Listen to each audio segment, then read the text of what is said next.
Welcome back दोस्तों। Indian idol season 16 का finally जो है सैटरडे वाला एपिसोड टेलीकास्ट हो चुका है। और दोस्तों आज जो है महा सेलिब्रेशन देखने को मिला है, जिसमें आप लोगों को पता ही है कि श्रेया मैम का जो है वो बर्थडे सेलिब्रेशन भी हुआ था। और सबसे बड़ी बात की जो है इस एपिसोड में जो है नितिन मुकेश जी और मोहम्मद रफी जी के बेटे जो है शो में नजर आए थे। दोस्तों आज की वीडियो में हम लोग बात करने वाले हैं कि किस कंटेस्टेंट्स का परफॉर्मेंस कैसा हुआ है और किसको दिया गया है स्पीकर फोर्थ परफॉर्मेंस का टैग और किसको मिला है स्टैंडिंग ओवेशन। और सबसे खास बात दोस्तों की ज्योतिर्मयी नायक को क्या इस हफ्ते जो है स्पीकर फोर्थ परफॉर्मेंस का टाइटल दिया गया है या इस हफ्ते भी उनको जो है सिर्फ और सिर्फ जो है जजेस के द्वारा कोई भी कमेंट नहीं दिया गया है और उनको बॉटम में रखा जाएगा। तो दोस्तों आज के वीडियो में मैं सब कुछ बात करने वाला हूं, तनिष्क से लेकर के सोहेल, अंकिता, मनराज, ज्योतिर्मयी नायक सभी के परफॉर्मेंस के बारे में बात जरूर करने वाला हूं।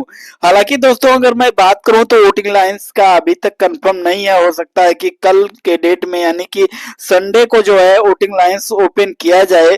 तो आप जो है अपने फेवरेट कंटेस्टेंट्स को वोट जरूर कीजिएगा, मैं आपको जरूर बताऊंगा। तो आप अपने फेवरेट कंटेस्टेंट्स का नाम जो है वो कमेंट के नीचे जरूर लिख देना। दोस्तों आज के वीडियो में मैं बात करूंगा कि कुछ ऐसे कंटेस्टेंट्स हैं कि जिनके परफॉर्मेंस पे जो है जजेस ने ना तो स्टैंडिंग ओवेशन दिया और ना ही स्पीकर फोर परफॉर्मेंस का टैग दिया, जो कि काफी ज्यादा चौंकाने वाला है। तो दोस्तों ऐसा आखिर कैसे हुआ है सब कुछ मैं बताऊंगा। इंडियन आइडल सीजन 16 में सभी कंटेस्टेंट्स के परफॉर्मेंस के बारे में जो है मैं बात करूंगा, किस किस को दिया गया है स्पीकर फोर परफॉर्मेंस का टैग। और दोस्तों साथ में बता देना चाहता हूं कि ज्योतिर्मयी नायक को क्या स्पीक भी पिछले हफ्ते की तरह जो है बॉटम में रखा जा रहा है। तो दोस्तों सब कुछ बताऊंगा। चैनल में नया तो सब्सक्राइब जरूर कर लेना, ठीक है। और वीडियो को लास्ट तक देखता रहना, क्योंकि लास्ट में दोस्तों एक ऐसे कंटेस्टेंट्स के बारे में बात करेंगे जिसे सुनकर के आप भी काफी ज्यादा शॉक्ड रह जाओगे। तो चलिए दोस्तों हम लोग वीडियो को शुरू करते हैं। बात कर ले दोस्तों की सबसे जो पहला परफॉर्मेंस हम लोगों को देखने को मिला वो था ज्योतिर्मयी नायक का। जी हाँ दोस्तों, ज्योतिर्मयी नायक की बात करें तो इन्होंने जो है आज दो गाने पे परफॉर्मेंस दिया, लेकिन सबसे शॉकिंग चीज अगर दोस्तों मैं बताऊं तो इन दोनों गाने के बाद जो है जजेस ने जो है इनके परफॉर्मेंस के बाद जो है काफी ज्यादा मतलब जो है दोस्तों ज्योतिर्मयी ने जो है आज काफी अच्छा परफॉर्मेंस किया, ठीक है। कमाल का परफॉर्मेंस था।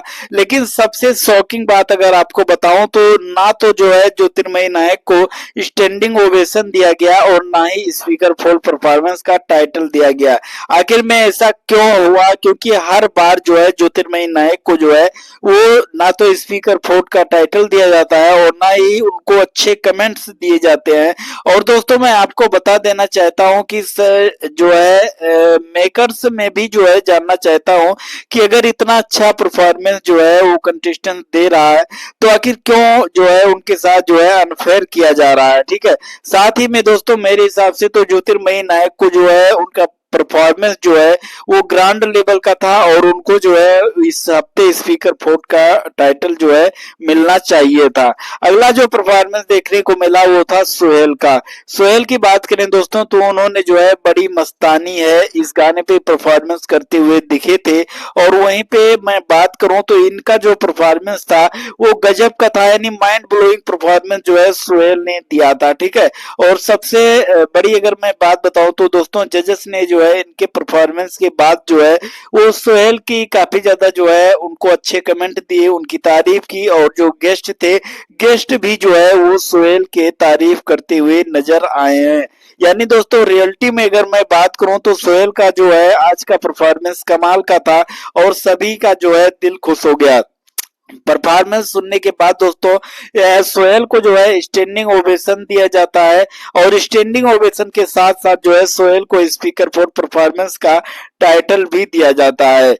उसके बाद में जो अगला परफॉर्मेंस देने के लिए आते हैं दोस्तों, वो है अंकिता प्रधान।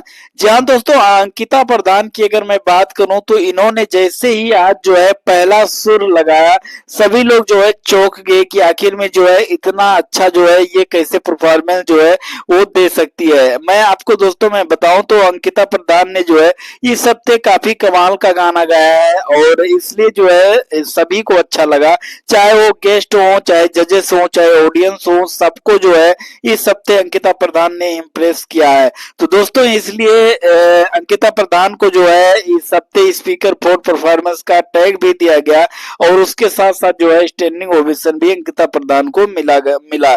उसके बाद अगला परफॉर्मेंस जो होता है वो है मनराज वीर का। जी हाँ दोस्तों, मनराज वीर की बात करें तो इनका जो इन्होंने 2 गाने गाए थे आज के परफॉर्मेंस में, और पहला गाना दोस्तों बहुत ही कमाल का था, दूसरा भी जो है बेहद गजब का था। लेकिन दोस्तों मैं बात करूं तो इनका परफॉर्मेंस जब खत्म हुआ तो ऑडियंस जो है पूरी तरीके से जो है इनके परफॉर्मेंस पे जो है झूम रही थी।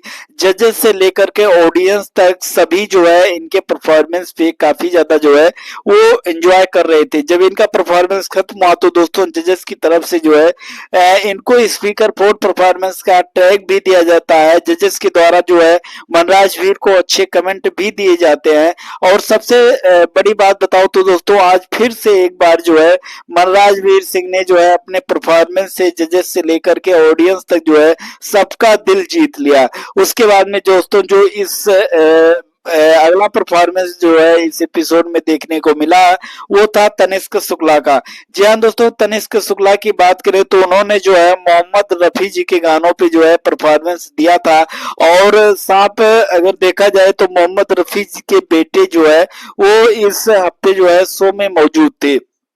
तो अगर मैं बात करूं तो जितने भी कंटेस्टेंट्स हैं इंडियन आइडियल में, मोहम्मद रफी जी के गाने जो है तनिष्क शुक्ला से बेटर जो है वो कोई नहीं गा सकता है, ठीक है। और इनके एक्सप्रेशन जो है सब कुछ अच्छा था। और मैं एक चीज बता दूं तो जजेस ने जो है इनकी काफी ज्यादा तारीफ की, और खास करके दोस्तों जो मोहम्मद रफी जी के बेटे आए थे उन्होंने जो है तनिष्क की जो है काफी ज्यादा उनको अच्छे कमेंट दिए और तारीफ करते हुए भी दिखे। तो फाइनली दोस्तों जो है तनिष्क शुक्ला को भी जो है स्टैंडिंग ओवेशन दिया गया, यानी इनका भी परफॉर्मेंस जो है वो कमाल का देखने को मिला है। बात करें दोस्तों तो आज के एपिसोड में बस इतने ही कंटेस्टेंट्स का परफॉर्मेंस जो है वो हम लोगों को देखने को मिला है। 5 ही कंटेस्टेंट्स का परफॉर्मेंस जो है वो सैटरडे वाले एपिसोड में दिखाया गया है। बाकी दोस्तों जितने भी कंटेस्टेंट्स बचे हुए हैं, चाहे वो अमृता राजन हो, चाहे वो अंशिका चोंकर हो, चाहे जो भी कंटेस्टेंट्स है, उनका परफॉर्मेंस जो है संडे के एपिसोड में जो है दिखाया जाएगा। तो आपके हिसाब से क्या लगता है कि जो है किसको स्पीकर फोर्ड मिलना चाहिए था, किसको नहीं मिलना चाहिए था? क्या ज्योतिर्मयी नायक के साथ एक बार फिर से जो है अनफेयर डिसीजन हुआ है? क्या है उनको जो है उनके परफॉर्मेंस के हिसाब से उनको स्पीकर फोर्ड का टाइटल नहीं दिया जाना चाहिए था? अगर ऐसा ही रहा तो काफी ज्यादा आगे चल करके जो है दिक्कतें आने वाली है, और मुझे लगता है कि इस हफ्ते भी जो है उनको बॉटम में ही रखा जाएगा, क्योंकि आज 5 कंटेस्टेंट में से जो है सिर्फ और सिर्फ ज्योतिर्मयी का परफॉर्मेंस ही खराब हुआ है, मतलब जजेस के हिसाब से, ठीक है। और बाकी जितने भी कंटेस्टेंट्स हैं सभी का परफॉर्मेंस अच्छा हुआ है। अब देखते हैं कल में, फिर आपको मैं बताऊंगा। Thank you so much.